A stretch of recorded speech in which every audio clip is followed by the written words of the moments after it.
धाराशिव जिल्ह्यात तुळजाभवानी कृषी महोत्सवाचं आयोजन केलं जातं आणि या कृषी महोत्सवात खास करून धाराशिव जिल्ह्यात धाराशिव बोकडं उस्मानाबादी बोकड म्हणून प्रचलित आहेत. हेच बोकड 80 किलोचा बबल्या हे बोकड प्रसिद्ध आणि हे वाण धाराशिवमध्ये डेव्हलप झालेलं आहे. तसंच आणखीन काही बोकडं आहेत की त्याची वजनं जर बघितली तर 75 किलोच्या जवळपास असेल.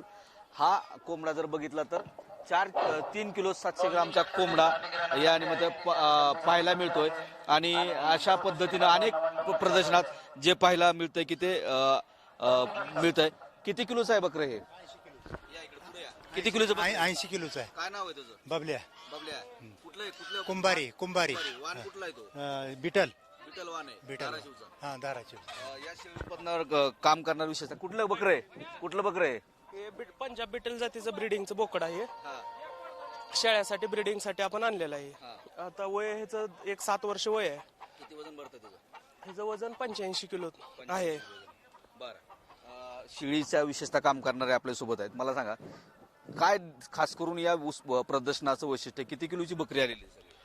हे कृषी महोत्सवामध्ये उस्मानाबाद जिल्ह्याचं जे वैशिष्ट्य आहे, उस्मानाबादी शेळी आणि उस्मानाबादी बोकड हे खास वैशिष्ट्य आहे.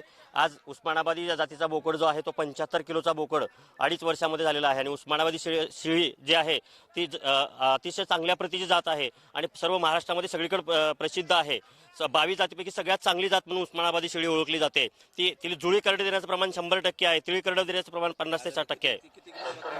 हा 75 किलोचा बोकड आहे उस्मानाबादी. उस्मानाबादी बघितलं तर 80 किलो आणि 75 किलो अशी मोठी बकरी. हा कोंबडा बघा, हा कोंबडा जर बघितला तर हा 3 किलो 700 ग्राम एवढं वजन आहे. कुठला आहे मामा कोंबडा? कुठल्या? बिजनवाडीचा. हो. किती वजन आहे त्याचं? 3 किलो 760 ग्राम. काय नाव आहे पांडुरंग मधुकर माने.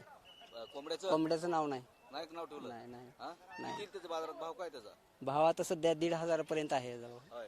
1,500 पण भाव आहे. 1,500 कोंबड्याचा भाव जर बघितला आपण आहे. आणि अशाच पद्धतीनं धाराशिव जिल्ह्यात उस्मानाबादी शेळी ही प्रसिद्ध आहे आणि याचंच कुठेतरी ब्रँडिंग या कृषी प्रदर्शनाच्या निमित्तानं पाहायला मिळत आहे. सागर जाधवसह बालाजी निलफड, न्यूज 18 मराठी, तुळजापूर.